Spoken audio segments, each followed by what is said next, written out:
माझं नाव मंदिरा होते. मी आता 8वीत शिकते. अखंड हिंदुस्थानाच्या आराध्य दैवत राजा शिवाजी छत्रपती त्यांना जन्म देणाऱ्या राजमाता जिजाऊ माँसाहेब आणि जन्मालाही आलो हिंदू धर्मात आणि मरणारही हिंदू धर्मात अशा वंदना बजावून सांगणारे धर्मवीर संभाजीराजे यांना मानाचा मुद्रा करून मी माझ्या भाषणाची सुरुवात करते. आमच्या महाराष्ट्राचा इतिहास दिला शाहिरांच्या डपांनी, घोड्यांच्या टापांनी, तलवारच्या खडका नाटांनी, नागांच्या कडकडाटांनी, डोंगराची रफिळा शालीनं सह्याद्रीच्या खाली. इतिहासाचा आंधळा अभिमान हा एक शाप आहे. इतिहासाचे गूढ ज्ञान हा एक अपराध आहे. इतिहासाचे यथार्थ ज्ञान ही एक वैचारिकता आहे. या भूमिकेतून मी तुमच्या समोर उभी आहे. युग प्रवर्तक जाणता राजा म्हणजे एक युग बदलणारा पुरुष आणि त्याच्या समानाचा दुःखाची जाण असणारा राजा म्हणजे एक युग प्रवर्तक जाणता राजा.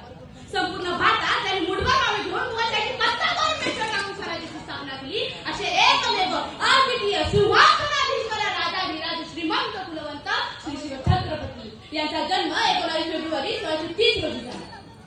सह्याद्रीच्या कडे कपालातून हिंदवी स्वराज्याची स्थापना करणारा सह्याद्रीचा बाणे दार ढाण्या व जाणते राजे श्री शिव छत्रपती. अरे अंधार चाललाय दिवा पाहिजे, अरे अंधार चाललाय दिवा पाहिजे, माझ्या देशाला यश उभासारखा युवा पाहिजे, माझ्या देशाला यश उभासारखा युवा पाहिजे. समर्थ रामदास म्हणतात की धर्मांसाठी अनेक बलिदान होतील, धर्मांसाठी अनेक बलिदान होतील, मरा आणि स्वराज्य प्राप्त करा. हे कथा त्यांनी अनेक भक्तांना सांगितलंय पण त्यांनी ते पूर्ण रूपात साकारले. असे थोर व्यक्ती म्हणजे श्री शिव छत्रपती. यांच्या आईचे नाव जिजाई व वडिलांचे नाव शहाजीराजे भोसले होते. दिल्लीच्या सत्तेच्या लढीचा घोळ घेणारे राजे आम्हाला सिंह रूपात दिसतात. राजे आपल्या पण लहान होते पण त्यांच्या मनाच्या घराने मात्र मोठे होते. राजे आपल्या वयाच्या मुलांना नेहमी म्हणत सुलतानाचा बदलणारी काळ आपण संतुष्ट राहते का, दुसऱ्याचा अवसर येण्यास आपण पाणी प्यावे का, परकीय राज्याचे गुन्हेगार होतात आपली माणसं नाव ठेवतात, कुटुंबाची कुटुंब एक होतात करतात तरी आपल्या पत्री गुलामगिरी.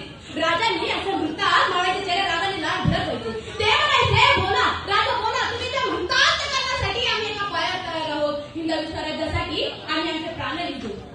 हिंदवी स्वराज्य उभारताना शत्रू बघा होते पण त्यांनी मात्र हिंमत सोडली नाही. काळ कठीण होता पण त्यांनी मात्र स्वाभिमान सोडला नाही. शत्रू बनाटे होते पण त्यांनी मात्र न्यायाची बाजू सोडली नाही. अरे शब्दात गोड आमच्या रक्तात इमानदारी, अरे शब्दात गोड आमच्या रक्तात इमानदारी, म्हणून बघत नसताना कुणाची जागीरदारी, बघत नसताना कुणाची जागीरदारी. महाराजांनी अस्पृश्यता जातीचा भेदभाव टाळण्यासाठी सर्व जाती धर्मांना समान न्याय दिला. भ्रष्टाचार टाळण्यासाठी त्यांनी अनेक उपाययोजना आखल्या. मावळ्यांच्या स्त्रियांना युद्धात साथ देण्याची परवानगी दिली. अफजलखानाच्या वधानंतर त्याच्या मुलीला संरक्षण 47 त्यांचा आदर केला. अनेक अडचणी समोर उभा असतानाही त्यांनी सशक्त आंदोलन उभारले. म्हणूनच त्यांना आधुनिक भारतीय नौदलाचे जनक म्हणतात. त्यांच्या काळातील भारतीय शासनामध्ये समुद्र सत्तेचे महत्वाचे जाण असणारे ते एकमेव युग प्रवर्तक राजे होते. महाराजांना जाणता राजे कधी का सोडून दिसते याचे मी तुम्हाला 2 उदाहरण सांगते.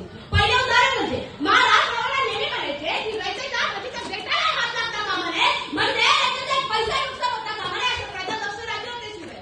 आणि दुसरे उदाहरण म्हणजे कल्याणच्या सुभेदाराची सून नजराला म्हणून मावळ्यांनी महाराजांसोबत उभी केली.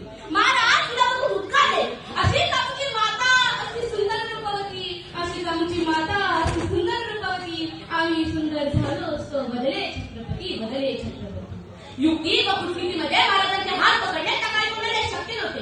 एक कधीच इतिहासकार होतो. युक्ती व कुटनीतीमध्ये महाराजांचे कराटे डोळे होते, तेवढ्यावर देवाच्या अख्ख्या शरीरातही नव्हते. जयसिंगशी झालेल्या तहानंतर वेगवेगळे नावं घेऊन एकविसाव्याची सत्ता खुल्ले करण्याचं काम करत. अफजलखानाला वैधानिक प्रदेशातून दुर्गम प्रदेशात आणण्यासाठी केलेली कूटनीती, आग्र्यावरून सुटकावण्यासाठी केलेले आंतरप्रदेशचे नाटक आणि औरंगजेबाने जिल्ह्यावर लागू केलं. तुमच्या एवढ्या काही राहिले का असं त्याला हिमवण्यासाठी लिहिलेले पत्र हे सर्व महाराजांची कुशल बुद्धीमध्येची उदाहरणे आहेत. शिवरायांची आपल्या भावांवर आफत होती. एकता, मानवता व बंधुता हीच त्यांची खरी शक्ती. शिवाजी महाराजांचा एक भावना बाजीप्रभू देशपांडे यांचे वर्णन करताना एक कवी म्हणतो जिवंत नरवीर लढले, जिवंत नरवीर लढले, लढले नवल कसले घडले, जिवंत नरवीर लढले, लढले नवल कसले घडले. धडा वेगळे शिर झाल्यावर नुसते धडे लढले, धडा वेगळे शिर झाल्यावर नुसते धडे लढले. मुरारबाजी म्हणत यांना अमर कथा हितयांची, मुरारबाजी म्हणत यांना अमर कथा हितयांची. पहा चावली पाने आमच्या इतिहासाची, पहा चावली पाने आमच्या इतिहासाची. आदर्श पुत्र, सावध नेता, लोककल्याणकारी राजा व एका युगाचा निर्माता हे सर्व बघितलं की पुन्हा पुन्हा म्हणावेसे वाटते शिवरायांचे आठवावे रूप, शिवरायांचे आठवावा प्रताप. शिवरायांचं चरित्र ही अनेकांच्या अभिमानाची गोष्ट आहे. देशभक्त, जनसामान्य या सर्वांनाच शिवरायांच्या चरित्र चिंतनाबद्दल जिव्हाळा आहे. 350 वर्षापूर्वी शिवरायांनी देहत्याग केला पण आजही त्यांचा कीर्तिरूपी देह महाराष्ट्राच्या सांस्कृतिक गाभाऱ्यात त्याच्याने तळपत आहे, सुगंधाने तरबळत आहे. आपण सर्वांनी माझ्या शोधसुनांची ओझर स्वीकारली याबद्दल मी सर्वांना धन्यवाद करते व या व्यासपीठाची नोंद